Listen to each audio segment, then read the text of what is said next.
कृष्णा जय श्री हरि ओम नमः शिवाय। प्रिय भक्तजनों, आज बृहस्पतिवार के दिन आप बृहस्पति देव की बड़ी ही दुर्लभ कथा सुनेंगे। इस कथा को सुनने से भक्तों की सभी मनोकामनाएं भगवान बृहस्पति देव की कृपा से पूर्ण हो जाती है। तो आइए बड़े ही श्रद्धा और प्रसन्नचित मन से इस कथा को सुनते हैं। भारतवर्ष में एक प्रतापी और दानी राजा राज्य करता था। वह नित्य गरीबों और ब्राह्मणों की सहायता करता था। यह बात उसकी रानी को अच्छी नहीं लगती थी।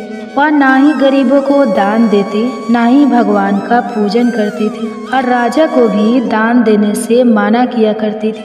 एक दिन राजा शिकार खेलने वन को गए हुए थे तो रानी महल में अकेली थी। उसी समय एक दिन राजा शिकार खेलने वन को गए हुए थे तो रानी महल में अकेली थी। उसी समय बृहस्पति देव साधु वेश राजा के महल में भिक्षा लेने के लिए गए और भिक्षा मांगी तो रानी ने भिक्षा देने से इनकार कर दिया और कहा, हे साधु महाराज, मैं तो दान पुण्य से तंग आ गई हूँ। मेरा पति सारा धन लुटाते रहते हैं। मेरी इच्छा है कि हमारा धन नष्ट हो जाए, फिर ना रहेगा बांस ना बाजेगी बंसुरी। साधु ने कहा, देवी तुम तो बड़ी विचित्र हो। धन और संतान तो सभी चाहते हैं, पुत्र और लक्ष्मी तो पापी के घर भी होने चाहिए। यदि तुम्हारे पास अधिक धन है तो भूखों को भोजन दो, प्यासों के लिए प्याऊ बनवाओ, मुसाफिरों के लिए धर्मशालाएं खुलवाओ। जो निर्धन अपनी कुंवारी कन्याओं का विवाह नहीं कर सकते उनका विवाह करा दो। ऐसे और कई काम है जिनके करने से तुम्हारा यश लोक और परलोक में फैलेगा। परंतु रानी पर उपदेश का कोई प्रभाव नहीं पड़ा। वो बोली, महाराज आप मुझे कुछ ना समझाए। मैं ऐसा धन नहीं चाहती जो हर जगह बांटती फिरूं। साधु ने उत्तर दिया, यदि तुम्हारी ऐसी इच्छा है तो तथास्तु। तुम ऐसा करना कि बृहस्पतिवार को घर लीपकर पीली मिट्टी से अपना सिर धोकर स्नान करना, भट्टी चढ़ाकर कपड़े धोना। ऐसा करने से आपका सारा धन नष्ट हो जाएगा। इतना कहकर वह साधु महाराज वहाँ से आलोक हो गए और साधु के अनुसार कई बातों को पूरा करते हुए रानी को केवल 3 बृहस्पतिवार ही बीते थे कि उसकी समस्त धन संपत्ति नष्ट हो गई। भोजन के लिए राजा का परिवार तरसने लगा। तब एक दिन राजा ने रानी से बोला कि हे रानी, तुम यहीं रहो, मैं दूसरे देश को जाता हूँ, क्योंकि यहाँ पर सभी लोग मुझे जानते हैं, इसलिए मैं कोई छोटा कार्य नहीं कर सकता। ऐसा कहकर राजा परदेश चला गया। वहाँ वह जंगल से लकड़ी काट कर लाता और शहर में बेचता था। इस तरह वह अपना जीवन व्यतीत करने लगा। इधर राजा के परदेश जाते ही रानी और दासी दुखी रहने लगी। एक बार जब रानी और दासी को 7 दिन तक बिना भोजन के रहना पड़ा तो रानी ने अपनी दासी से कहा, हे दासी, पासी के नगर में मेरी बहन रहती है, वह बड़ी धनवान है, तो उसके पास जा और कुछ लेकर आ, ताकि थोड़ा बहुत गुजार बसर हो सके। रानी दासी की बहन के पास गई। उस दिन गुरुवार था और रानी की बहन उस समय बृहस्पति व्रत की कथा सुन रही थी। दासी ने रानी की बहन को अपनी रानी का संदेश दिया, लेकिन रानी की बड़ी बहन ने कोई उत्तर नहीं दिया। जब दासी को रानी की बहन से कोई उत्तर नहीं मिला तो वह बहुत दुखी हुई और उसे क्रोध भी आया। दासी ने वापस आकर रानी को सारी बात बता दी। सुनकर रानी ने अपने भाग्य को कोसा। उधर रानी की बहन ने सोचा कि मेरी बहन की दासी आई थी, परंतु मैं उससे नहीं बोली, इससे वह बहुत दुखी हुई होगी। कथा सुनकर और पूजन समाप्त करके वह अपनी बहन के घर आई और कहने लगी, हे बहन, मैं बृहस्पतिवार का व्रत कर रही थी, तुम्हारी दासी मेरे घर आई थी, परंतु जब तक कथा होती है तब तक ना तो उठते हैं और ना ही बोलते हैं, इसलिए मैं नहीं बोली। कहो दासी क्यों गई थी? रानी बोली, बहन तुमसे क्या छुपाओ, हमारे घर में खाने तक को अनाज नहीं था। ऐसा कहते कहते रानी की आंखें भर आई। उसने दासी समेत पिछले 7 दिनों से भूखे रहने तक की बात अपनी बहन को विस्तार पूर्वक सुना दी।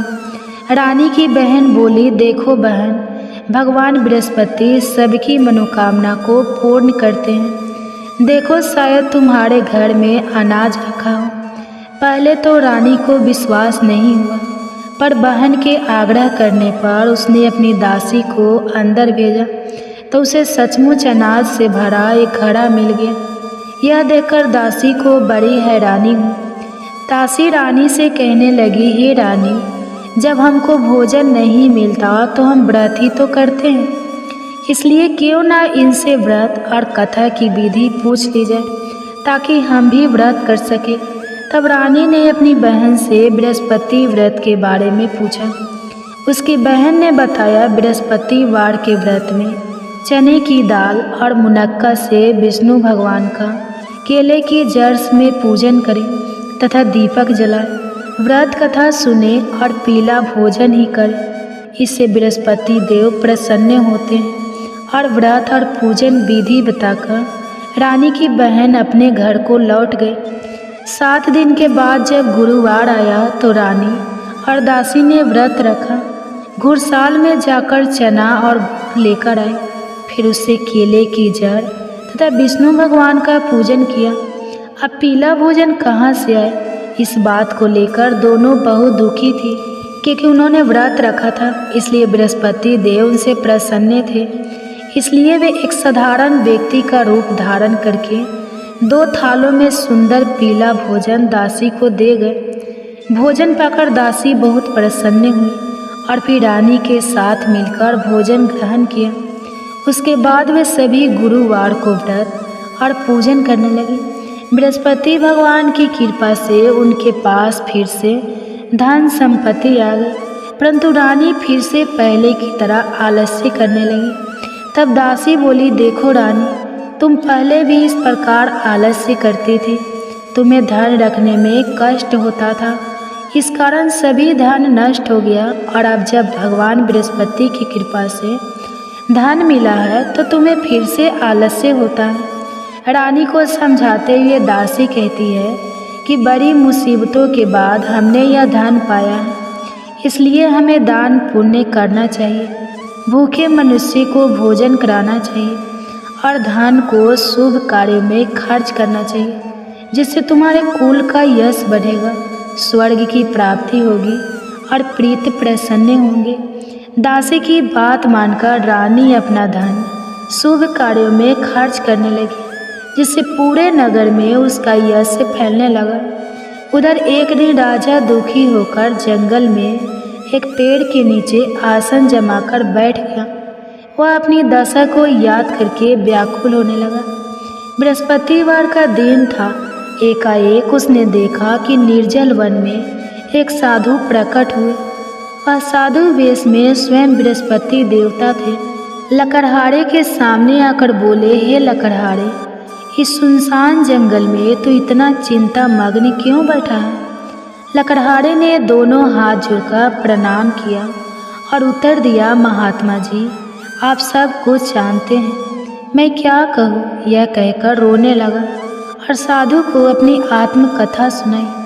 महात्मा जी ने कहा, तुम्हारी स्त्री ने बृहस्पतिवार के दिन बृहस्पति भगवान का निरादर किया है, जिसके कारण रुष्ट होकर उन्होंने तुम्हारी यह दशा कर दी। अब तुम चिंता को दूर करके मेरे कहने पर चलो तो तुम्हारे सब कष्ट दूर हो जाएंगे और भगवान पहले से भी अधिक संपत्ति देंगे। तुम बृहस्पतिवार के दिन कथा किया करो। 2 पैसे के चने मुनक्का लाकर उसका प्रसाद बनाओ और शुद्ध जल से लोटे में शक्कर मिलाकर अमृत तैयार करो। कथा के पश्चाताप अपने सारे परिवार और सुनने वाले प्रेमियों में अमृत और प्रसाद को बांटकर खुद भी ग्रहण करो। ऐसा करने से भगवान तुम्हारी सब मनोकामनाएं पूरी करेंगे। साधु के ऐसे वचन सुनकर लकड़हारा बोला, हे प्रभु, मुझे लकड़ी बेचकर इतना पैसा नहीं मिलता जिससे भोजन के उपरांत कुछ बचा सकूं। मैंने रात्रि में अपनी स्त्री को व्याकुल देखा है। मेरे पास कुछ भी नहीं जिससे मैं उसकी खबर मंगा सकूं, और फिर मैं बृहस्पति देव की क्या कहानी सुनूं? मुझको तो कुछ भी मालूम नहीं है। साधु ने कहा, हे लकड़हारी, तुम किसी बात की चिंता मत करो। बृहस्पतिवार के दिन तुम रोजाना की तरह लकड़ियाँ लेकर शहर को जाओ। तुमको रोज से दुगुना धन प्राप्त, जिससे तुम भली भांति भोजन कर लोगे और बृहस्पति देव की पूजा का सामान भी आ जाएगा। बृहस्पति देव की कथा इस प्रकार है, सुनो। प्राचीन काल में एक ब्राह्मण रहता था। वह बहुत निर्धन था, उसकी कोई संतान नहीं थी। उसकी स्त्री बहुत मलिनता के साथ रहती थी। वह स्नान नहीं करते, किसी देवता का पूजा नहीं करते। इससे ब्राह्मण देवता बड़े दुखी थे।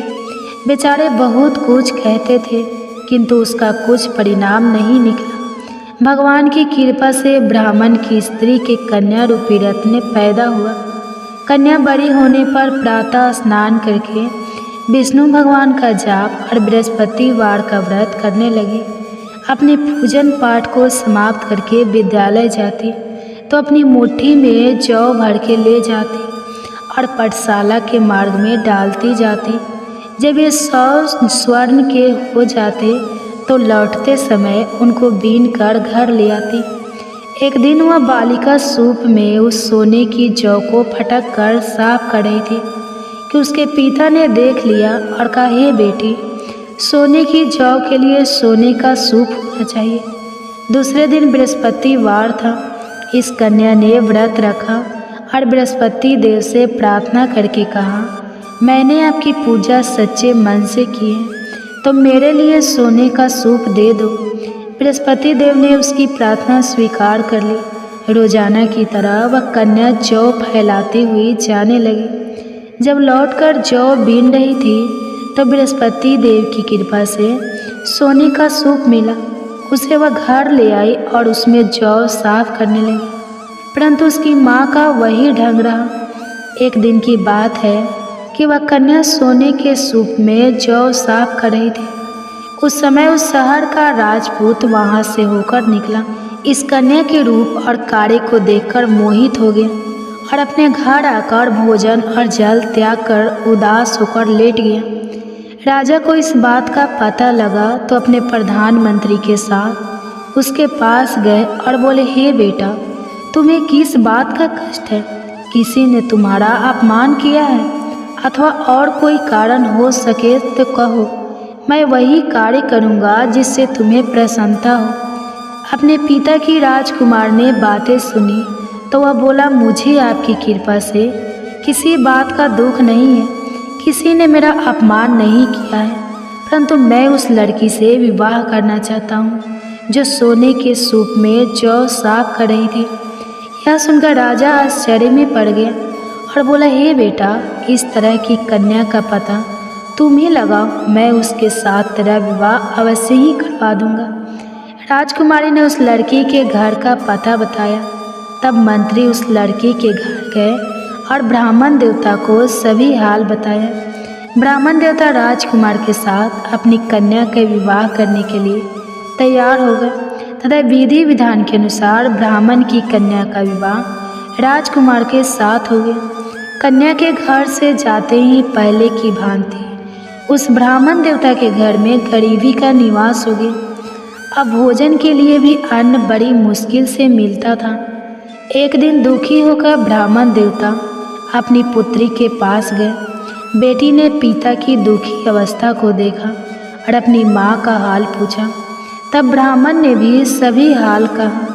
कन्या ने बहुत सा धन देकर अपने पिता को विदा कर दिया। इस तरह ब्राह्मण का कुछ समय सुखपूर्वक व्यतीत हुआ। कुछ दिन के बाद फिर वही हाल हो गया।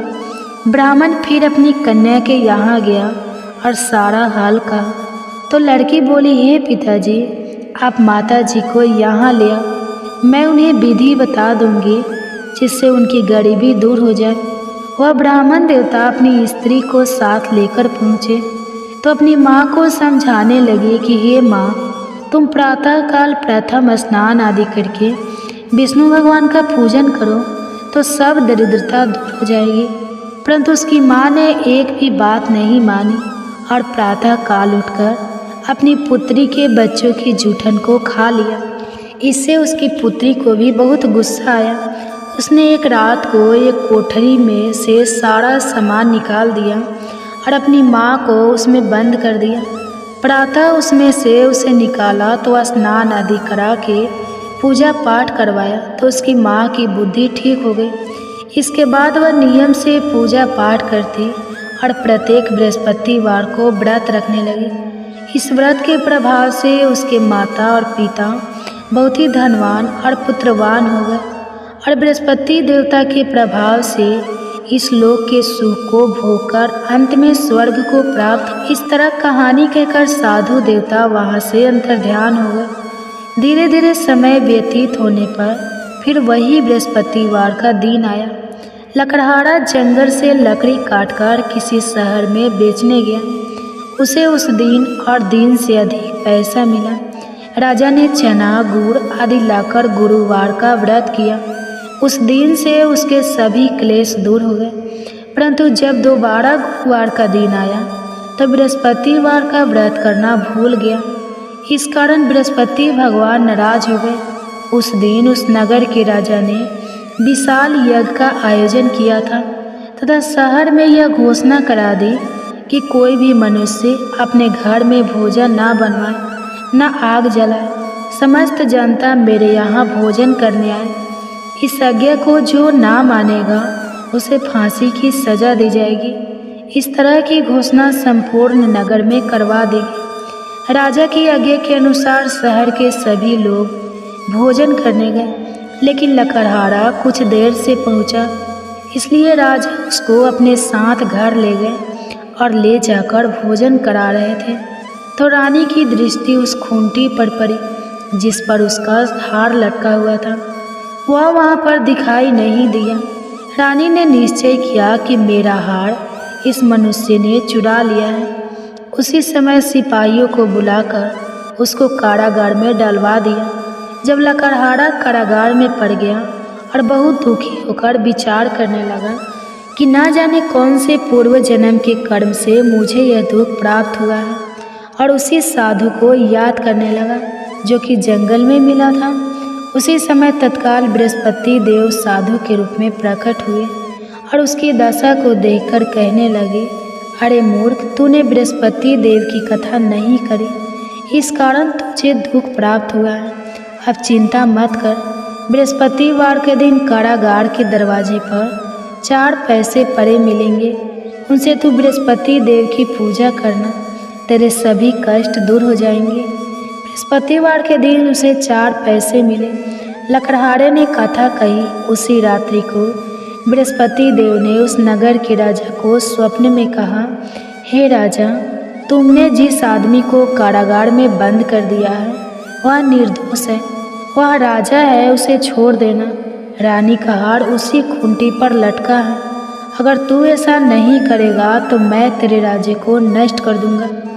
इस तरह रात्रि के स्वप्न को देखकर राजा प्रातः काल उठा और खूंटी पर हार देकर लकड़हारे को बुलाकर क्षमा मांगी और लकड़हारे को योग्य सुंदर वस्त्र आभूषण देकर विदा कर दिया। बृहस्पति देव की आज्ञा के अनुसार लकड़हारा अपने नगर को चल दिया। राजा जब अपने नगर के निकट पहुंचा तो उसे बड़ा आश्चर्य हुआ। नगर में पहले से अधिक बाग, तालाब, कुएं तथा बहुत सी धर्मशाला, मंदिर आदि बनाई गई। राजा ने पूछा, यह किसका बाग और धर्मशाला है? तब नगर के सब लोग कहने लगे, यह सब रानी और बंदी के हैं। तो राजा को आश्चर्य हुआ और गुस्सा भी आया। जब रानी ने यह खबर सुनी कि राजा आ रहे हैं तो उन्होंने दासी से कहा, हे दासी, देख राजा हमको कितनी बुरी हालत में छोड़ गए थे। हमारी ऐसी हालत देखकर वो लौट ना जाए, इसलिए तू दरवाजे पर खड़ी हो जा। आगे के अनुसार दासी दरवाजे पर खड़ी हो गई। दासी दरवाजे पर खड़ी हो गई। राजा आए तो उन्हें अपने साथ लेकर आई। तब राजा ने क्रोध करके अपनी रानी से पूछा कि यह धन तुम्हें कैसे प्राप्त हुआ है? तब उन्होंने कहा, हमें यह सब धन बृहस्पति देव के इस व्रत के प्रभाव से प्राप्त हुआ है। राजा ने निश्चय किया कि 7 रोज बाद तो सभी बृहस्पति देव का पूजन करते हैं, परंतु मैं प्रतिदिन 3 बार कहानी और रोज व्रत किया करूँगा। अब हर समय राजा के दुपट्टे में चने की दाल बंधी रहती और दिन में 3 बार कहानी कहते। एक रोज राजा ने विचार किया कि चलो अपनी बहन के यहाँ हो आवे। इस तरह निश्चय करके राजा घोड़े पर सवार होकर अपनी बहन के यहाँ को चलने लगा। मार्ग में उसने देखा कि कुछ आदमी एक मुर्दे को लिए जा रहे हैं। उन्हें रोककर राजा कहने लगा, अरे भाइयों, मेरी बृहस्पति देव की कथा सुन लो। वे बोले, लो, हमारा तो आदमी मर गया है, इसको अपनी कथा की पड़ी है। परंतु कुछ आदमी बोले, अच्छा कहो, हम तुम्हारी कथा भी सुनेंगे। राजा ने दाल निकाली और जब कथा आधी हुई थी कि मुर्दा हिलने लगा, और जब कथा समाप्त हो गई तो राम राम करके मनुष्य उठकर खड़ा हो गया। आगे मार्ग में उसे किसान खेत में हल चलाता मिला तो राजा ने उसे देखकर बोला, अरे भैया, तुम मेरी बृहस्पतिवार की कथा सुन लो। किसान बोला, जब तक मैं तेरी कथा सुनूंगा तब तक 4 हरैया जोत लूँगा, जा अपनी कथा किसी और को सुनाना। इस तरह राजा आगे चलने लगा। राजा के हटते ही बैल पछाड़ खाकर गिर गए और किसान के पेट में बड़ी जोर का दर्द होने लगा। उस समय उसकी माँ रोटी लेकर आई और उसने जब यह देखा तो अपने पुत्र से सब हाल पूछा और बेटे ने सभी हाल कह दिया। तो बुढ़िया दौड़ी दौड़ी उस घुड़सवार के पास गई और उसे बोली कि मैं तेरी कथा सुनूंगी, तू अपनी कथा मेरे खेत पर चलकर ही कहना। राजा ने बुढ़िया के खेत पर जाकर कथा कही, जिसके सुनते ही वह बैल उठकर खड़े हुए तथा किसान के पेट का दर्द भी बंद हो गया। राजा अपनी बहन के घर पहुंचा। बहन ने भाई की खूब मेहमानी की। दूसरे रोज प्रातःकाल राजा जगा तो वह देखने लगा कि सब लोग भोजन कर रहे हैं। राजा ने अपनी बहन से कहा, ऐसा कोई मनुष्य है जिसने भोजन नहीं किया हो? मेरे बृहस्पतिवार की कथा सुन ले। बहन बोली, हे भैया, यह देश ऐसा है कि पहले यहाँ लोग भोजन करते हैं, बाद में अन्य काम करते हैं। अगर कोई पड़ोस में हो तो देख। वह ऐसा कहकर देखने चली गई, परंतु उसे कोई ऐसा व्यक्ति नहीं मिला जिसने भोजन ना किया हो। अतः वह एक कुम्हार के घर गए जिसका लड़का बीमार था। उसे मालूम हुआ कि उनके यहाँ 3 रोज से किसी ने भोजन नहीं किया है। रानी ने अपने भाई की कथा सुनने के लिए कुम्हार से कहा। वह तैयार हो गया। राजा ने जाकर बृहस्पतिवार की कथा कही, जिसको सुनकर उसका लड़का ठीक हो गया। अब तो राजा की प्रशंसा होने लगी। एक रोज राजा ने अपनी बहन से कहा कि हे बहन, हम अपने घर को जाएंगे, तुम भी तैयार हो जाओ। राजा की बहन ने अपनी सास से कहा तो सास ने कहा, हाँ चली जा, परंतु अपने लड़के को मत ले जाना, क्योंकि तेरे भाई की कोई औलाद नहीं है। बहन ने अपने भैया से कहा, हे भैया, मैं तो चलूँगी पर कोई बालक नहीं चलेगा। तो राजा बोला, जब कोई बालक नहीं चलेगा तब तुम ही क्या करोगे? बड़े दुखी मन से राजा अपने नगर को लौट आया। राजा ने अपनी दासी से कहा, हम निर्वंशी हैं, हमारा मुंह देखने का धर्म नहीं है और कुछ भोजन आदि नहीं किया है। रानी बोली, हे प्रभु, बृहस्पति देव ने हमें सब कुछ दिया है, वह हमें औलाद अवश्य देंगे। उसी रात को बृहस्पति देव ने राजा से स्वप्न में कहा, हे राजा, उठो, सभी सोच त्याग दो, तेरी रानी गर्भ से है। राजा को यह बात सुनकर बड़ी खुशी हुई। 9वें महीने में उसके गर्भ से एक सुंदर पुत्र पैदा हुआ। तब राजा बोला, हे रानी, स्त्री बिना भोजन के रह सकती है, पर बिना कहे नहीं रह सकती। जब मेरी बहन आएगी तो मुझसे कुछ मत कहना। रानी ने सुनकर हाँ कर दिया। जब रानी की बहन ने यह शुभ समाचार सुना तो वह बहुत खुश हुई और बधाई लेकर अपने भाई के यहाँ आई। तभी रानी ने कहा, घोड़ा चढ़कर तो नहीं आई है, गधा चढ़कर आई है। राजा की बहन बोली, भाभी, मैं इस प्रकार ना कहती तो तुम्हें औलाद कैसे मिलती? बृहस्पति देव ऐसे ही हैं, जैसी जिसके मन में कामनाएं हैं सभी को पूर्ण करते हैं। जो सद्भावना पूर्वक बृहस्पतिवार का व्रत करता है एवं कथा पढ़ता है अथवा सुनता है, दूसरे को सुनाता है, बृहस्पति देव उनकी सभी मनोकामनाएं पूर्ण करते हैं। बृहस्पति देव उनकी सदैव रक्षा करते हैं। जो संसार में सद्भावना और सच्चे हृदय से बृहस्पति देव का पूजन करते हैं, उनकी सभी मनोकामनाएं उसी प्रकार पूर्ण होती हैं। जैसे राजा और रानी ने बृहस्पति देव की कथा का गुणगान किया, उनकी सभी इच्छाएं बृहस्पति देव ने पूर्ण की। मनुष्य के हृदय से उनका मनन करते हुए जयकारा करना चाहिए। तो प्रेम से बोलिए बृहस्पति देव की जय, विष्णु भगवान की जय, समस्त देवी देवताओं की जय। अब आप भगवान बृहस्पति देव की आरती श्रवण कीजिए। ओम जय बृहस्पति देवा, जय बृहस्पति देवा, छीने बीने भोग लगाऊ फल मेवा। ओम जय बृहस्पति देवा, तुम्हें पूर्ण परमात्मा, तुम्हें अंतर्यामी, जगत पिता जगदीश्वर, तुम सबके स्वामी। ओम जय बृहस्पति देवा, चरणामृते निज निर्मल, सभी पातक हरता, सकल मनोरथ दायक, कृपे करो भरता। ओम जय बृहस्पति देवा, तन मन धन अर्पण कर, जो जन शरण पड़े, प्रभु पड़े कटे तब होकर, आकर द्वार खड़े। ओम जय बृहस्पति देवा, दीन दयाल दयानिधि, भक्तन हितकारी, पापे दोषी सबे हरता, भवे बंधन हारी। ओम जय बृहस्पति देवा, संकल मनोरथ दायक, सब शयन तारी, विषय विकार मिटाओ, संतन सुखकारी। ओम जय बृहस्पति देवा, जो कोई बृहस्पति जी की करे आरती, धन जन सुख सबे पालेता। ओम जय बृहस्पति देवा, जय बृहस्पति देवा। तो प्रेम से बोलिए बृहस्पति देव महाराज की जय।